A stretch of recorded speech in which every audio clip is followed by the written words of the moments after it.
Nós Temos História. Olá, bem-vindo ao Nós Temos História, do positivismo ao trabalhismo do século XXI. No nosso quarto encontro, falaremos sobre a Revolução de 1930, sobre a Era Vargas, sobre os governos provisórios de 1930 a 1934. Vamos discutir as medidas de Vargas e a questão social e a Constituição de 1934. Faremos uma comparação da conjuntura política internacional com a latino-americana e o comportamento político do governo Vargas, o Plano Cohen e o golpe de 1937. Vamos lá?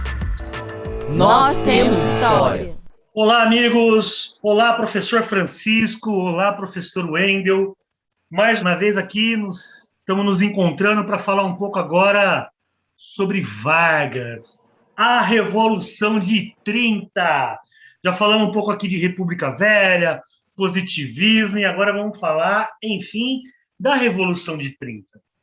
Mas antes disso, nós temos que recordar um pouco a Aliança Liberal. O que era a Aliança Liberal?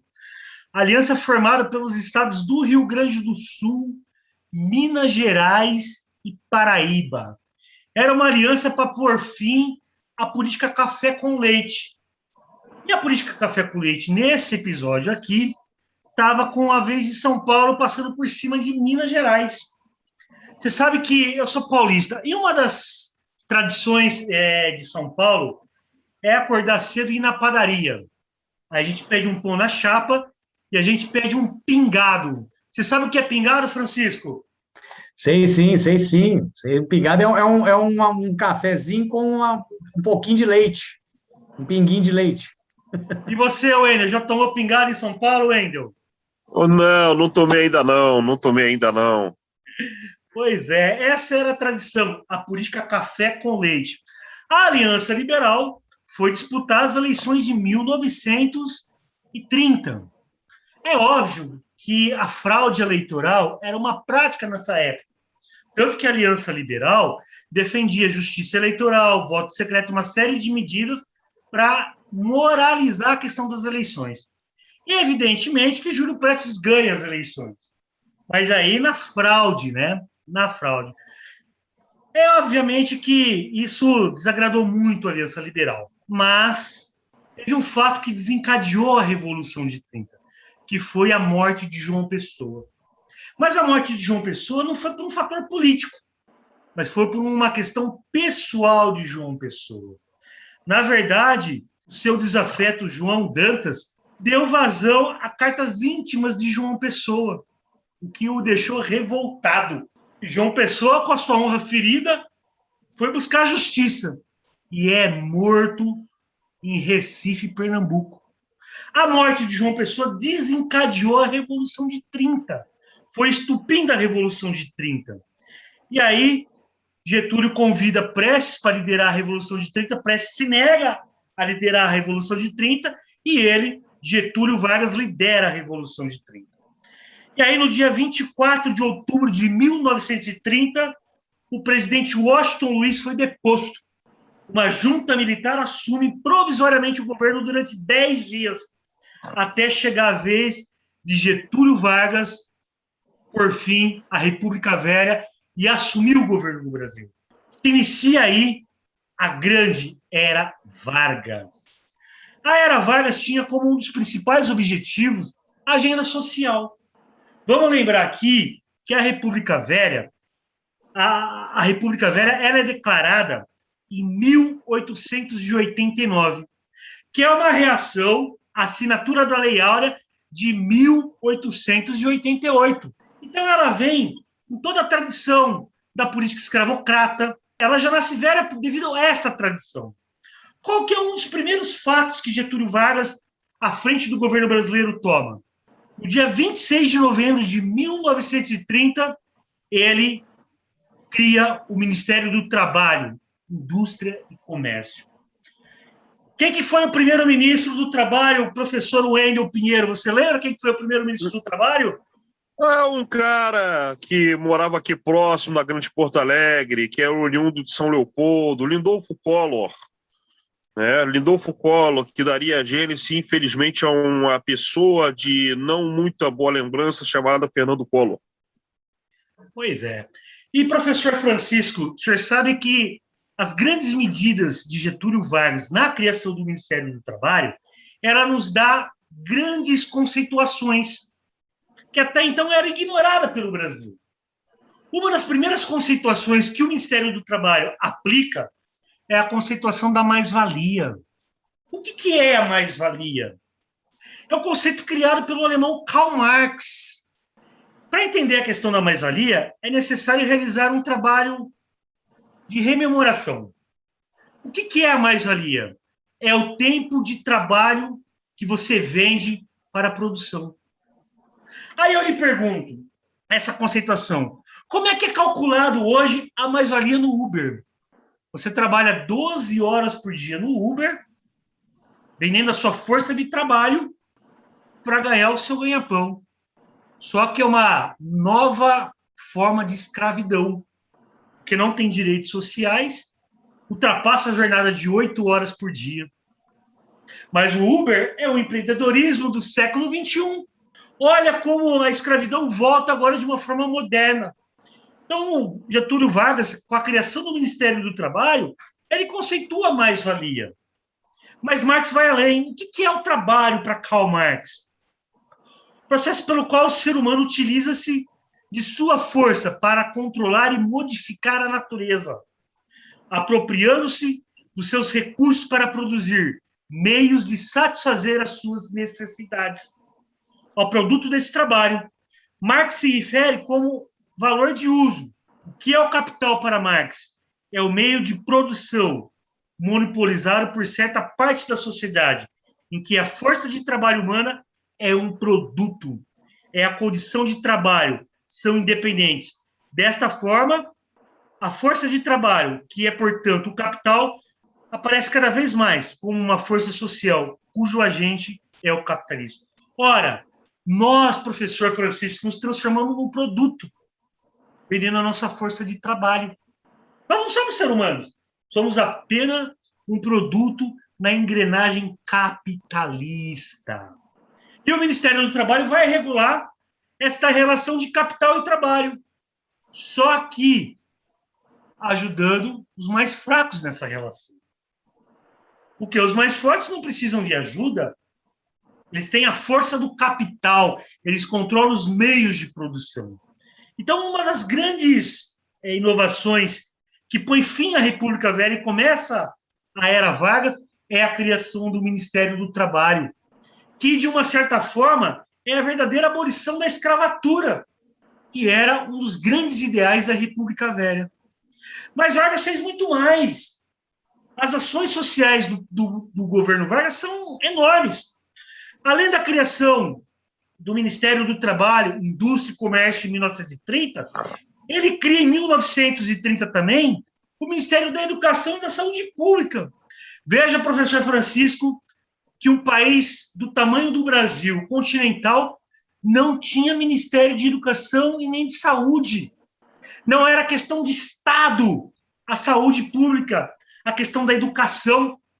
Mais do que isso, Getúlio Vargas, em 1931, regulamenta os sindicatos, cria a lei dos 2/3. O que era a lei dos 3/3?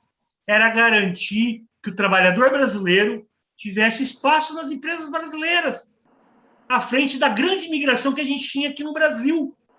Essa era a lei dos 2/3. Cria o Departamento da Aeronáutica Civil, cria o Departamento de Correios e Telégrafos, atual ECT, institui o voto secreto, uma bandeira que vem desde o tenentismo e que agora é efetivado na Revolução de 30. Regulamenta a jornada de trabalho de 8 horas diária, institui a carteira profissional, regula as condições de trabalho das mulheres, garante o direito das mulheres de votar e serem votadas e cria a justiça eleitoral. Veja que Getúlio Vargas, na sua primeira fase de governo, quantos direitos sociais Getúlio Vargas traz para a população brasileira? Como ele põe fim a esta República Velha, carcomida, que traz conceituações que nada serviam mais ao Brasil. Ora, essa gente anti-escrava, explorada, agora tem jornada de trabalho, agora tem carteira profissional, agora tem sindicato, agora tem proteção do Estado. Esse é o primeiro dos grandes feitos de Getúlio Vargas. Obviamente, querido Enio, que as oligarquias não gostaram disso. Elas tinham que reagir.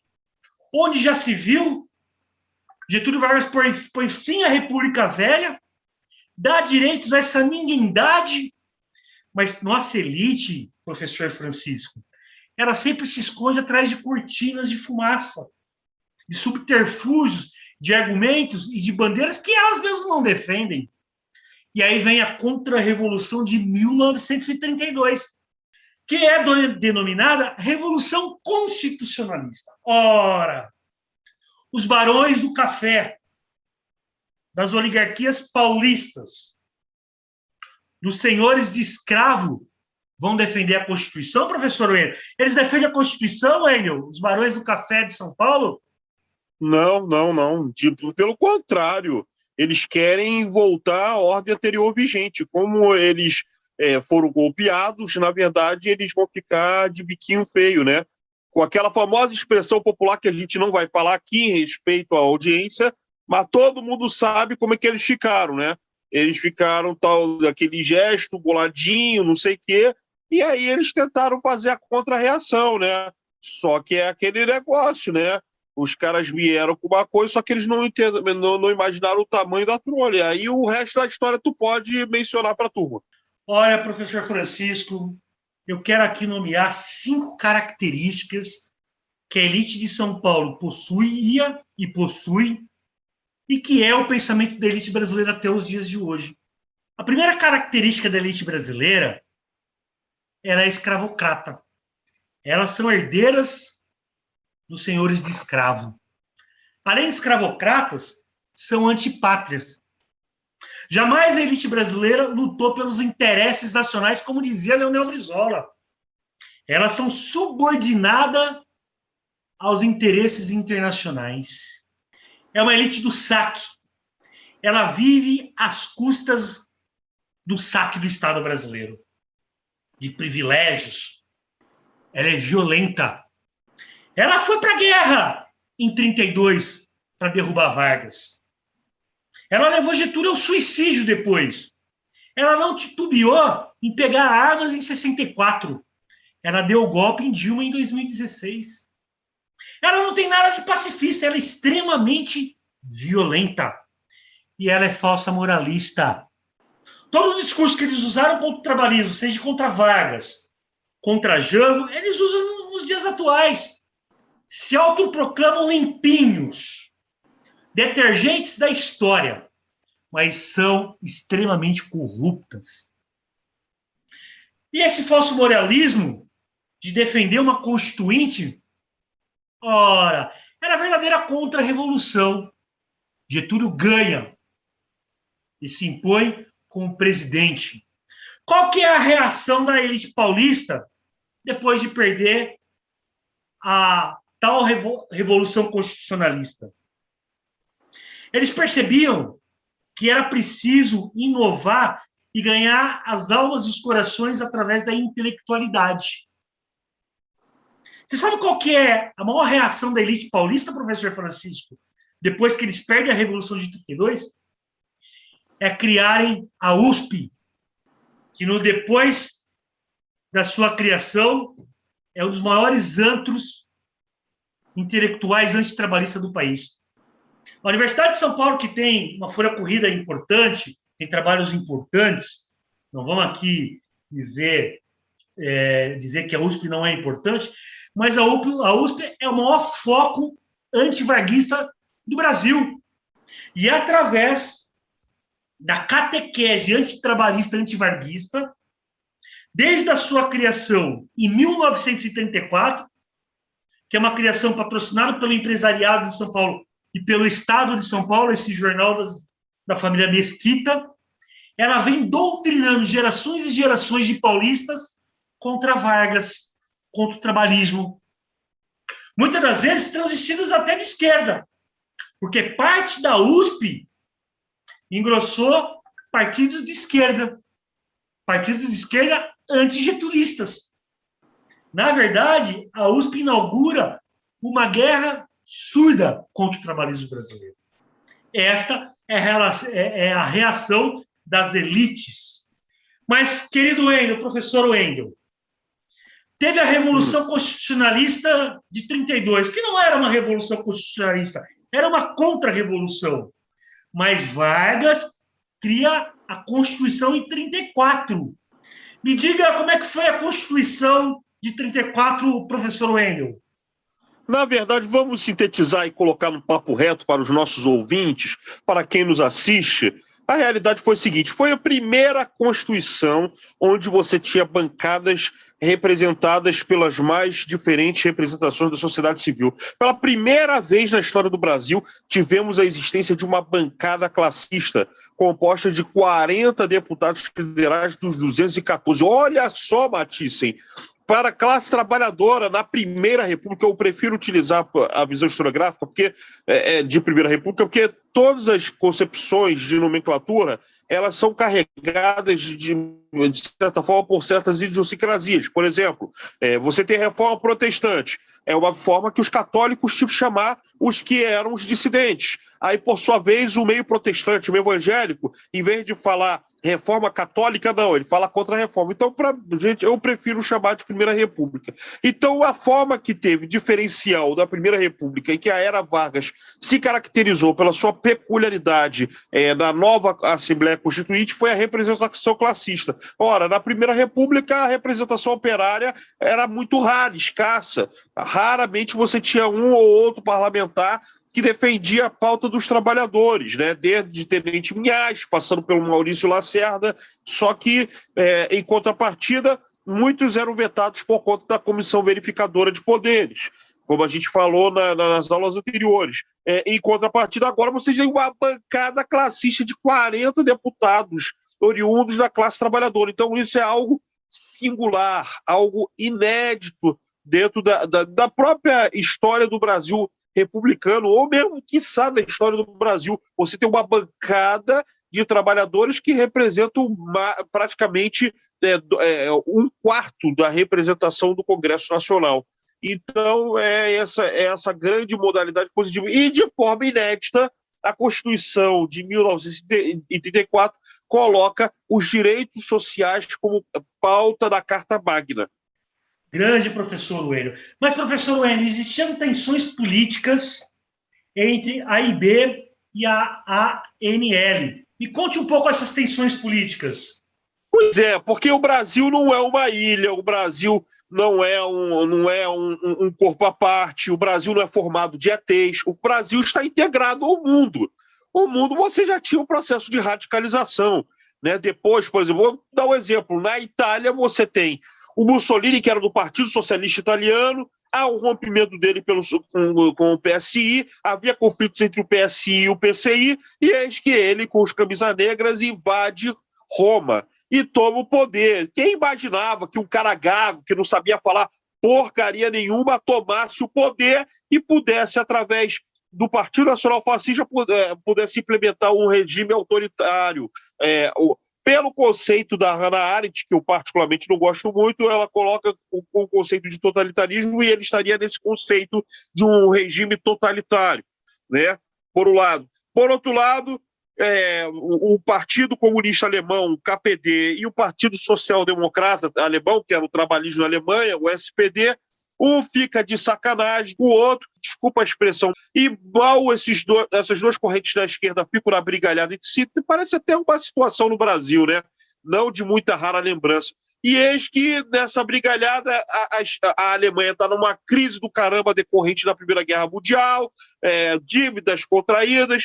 Aí o que acontece? Eis que surge, com o meio da revolta da classe média ressentida, o surgimento do Partido Nazista, comandado por Adolf Hitler, que paulatinamente usa a SA como instrumento paramilitar para assustar os trabalhistas e os comunistas alemães, e aí ganha as eleições de 1933, embora já nas eleições de 1932 já usasse desse expediente para assustar os setores progressistas. E aí, com o incêndio do hashtag, ele coloca, na verdade, a culpa nos comunistas e começa a sua política de perseguição aos judeus e também a todos os que se constituíam como oposição a ele. Isso não ia deixar no Brasil. Os setores bem à direita, já ali por 1932, 33, criariam a Ação Integralista Brasileira, cuja liderança residia no quadro político que já havia sido destacado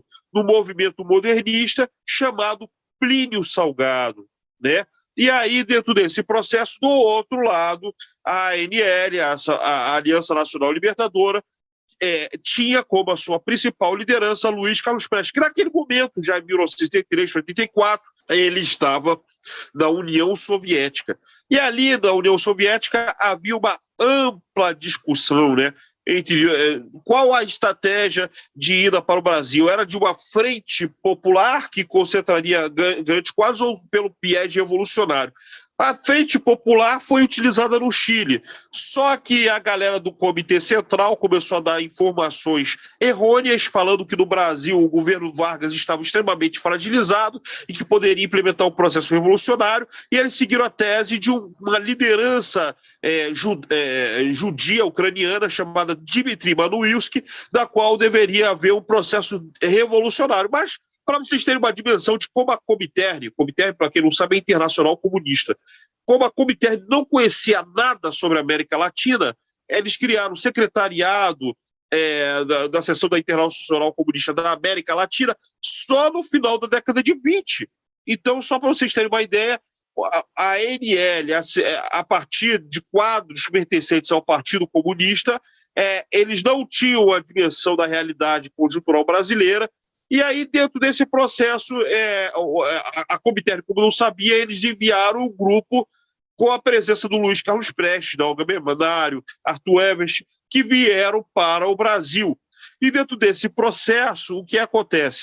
Você começa a ter as tensões já da esquerda e dos setores democráticos e nacionais presentes da ANL e dos setores reacionários da extrema-direita presentes da AIB, inclusive quadros como o próprio Gustavo Barroso, entre outros quadros afins, Miguel Reale, que aí começam a pautar o movimento integralista, de cunho, inclusive, de um nacionalismo xenófobo, né, de um nacionalismo acrítico, né, que aí seria exatamente típico nacionalismo exacerbado, mas que não contestaria o sistema, né, que seria esse tipo de nacionalismo da extrema-direita, né, e ao mesmo tempo de cunho antissemita. Então isso seria característica principalmente que regeria a AIB, né, e ao mesmo tempo isso começaria a dar conflitos que, na verdade, eram reproduções dos conflitos internacionais, né? Você tinha movimentos de extrema-direita, como, por exemplo, o salazarismo em Portugal, o franquismo da Espanha, você teve a Guerra Civil Espanhola no final da década de 30, entre os setores progressistas, entre comunistas, republicanos radicais, né, social-democratas, socialistas, contra o franquismo, né, que era o setor da direita, e é o franquismo com o apoio de Hitler que ganha a Guerra Civil Espanhola, e isso não ia deixar de ser no Brasil de 1934 e 35. Só que aí a ANL começa a crescer de um lado, a AIB começa a crescer de outro, né, recrudescendo a sua visão da extrema-direita, né, e esse conflito chega a um tal ponto que a ANL ela começa a radicalizar, usando inclusive o chavão, né, dos sovietes no final da década de 10, que resultou na Revolução de 1917, quando falava todos os poderes aos sovietes. Aí eis que o Carlos Lacerda, que era, na verdade, um simples estudante de Direito da FND, que é a Faculdade Nacional de Direito do atual UFRJ, antiga Universidade do Brasil, ele fala todo o poder à ANL, e ainda conclama Luiz Carlos Prestes como presidente de honra da ANL, ora. E aí, dentro dessa radicalização, Getúlio Vargas utiliza-se dos seus poderes, incluindo a lei de Segurança Nacional, que é sancionada para simplesmente fechar a ANL,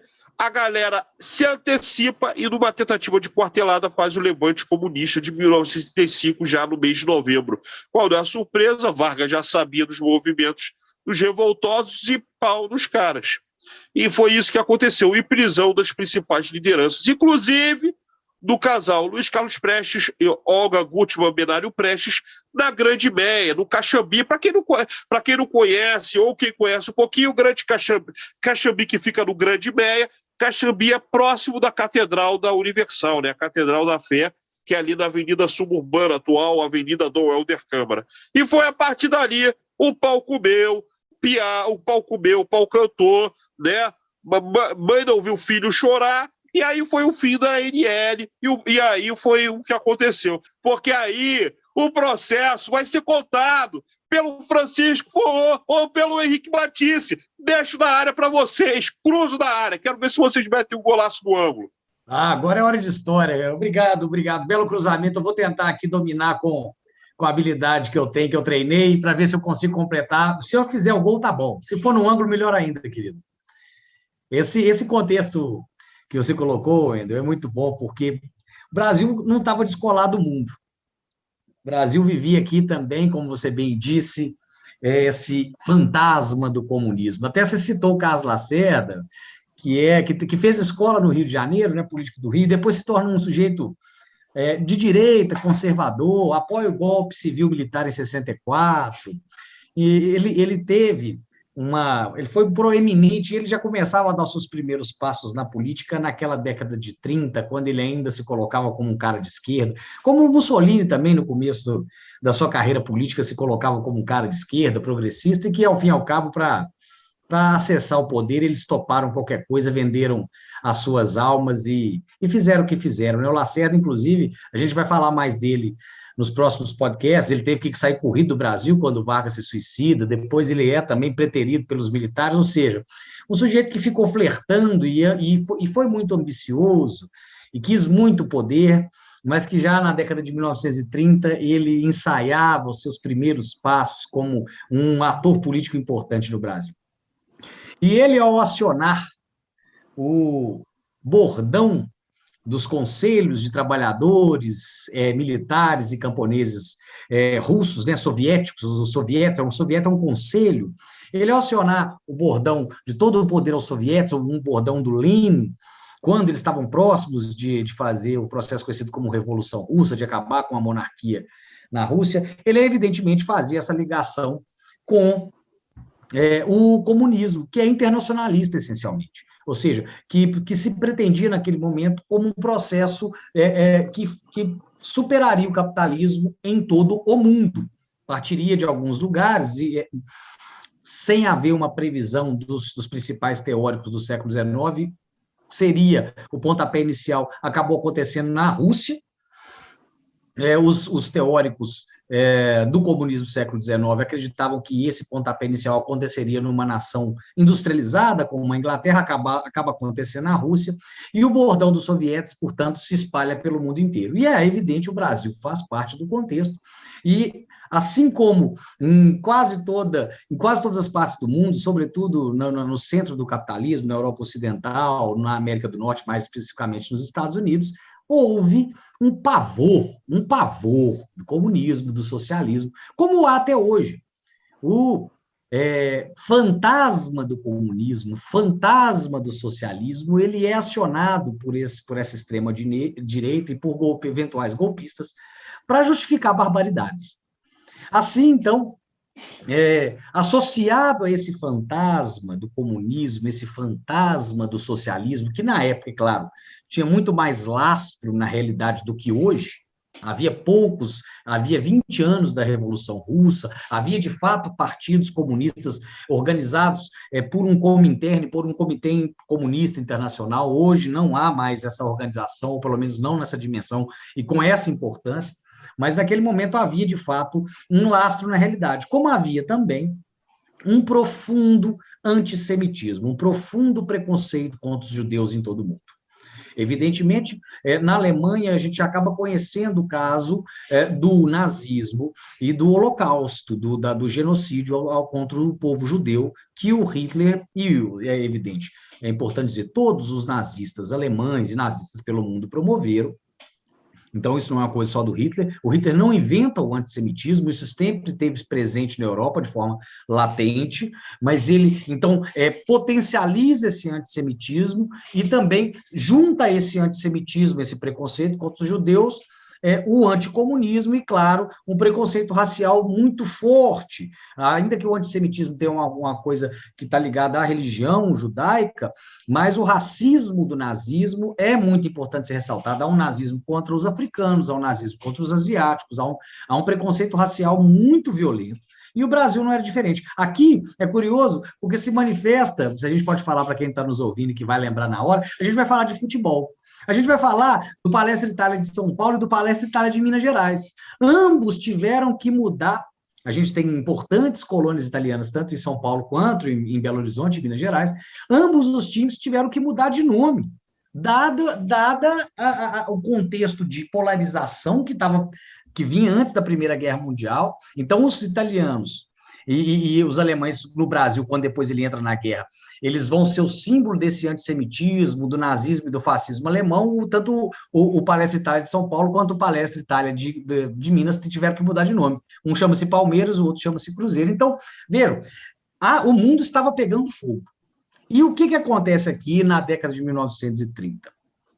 Um camaradinha aqui de Minas Gerais, que era militar do Exército, chamado Olímpio Mourão Filho, que vai aparecer muitas vezes na nossa conversa, um notório golpista.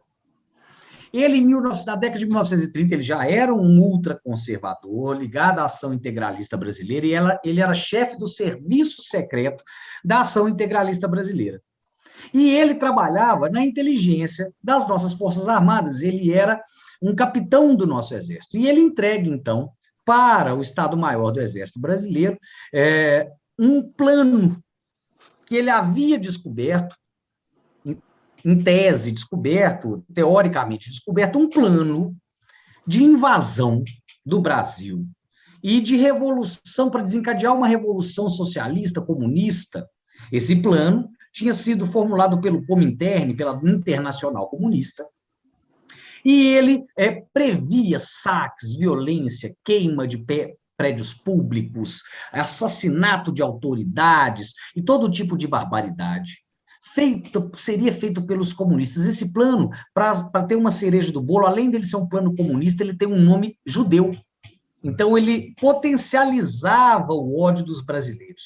O plano é o plano Cohen, é um plano comunista, em tese, endereçado a um suposto oficial Cohen, que sequer existia, mas até então ele afirmava que ele tinha interceptado esse plano comunista ao oficial Cohen, quer dizer, era um plano comunista endereçado a um oficial judeu, ou era o combo da desgraça, era o combo do preconceito. E mais ainda, Francisco, só uma parte, Cohen em hebraico significa sacerdote.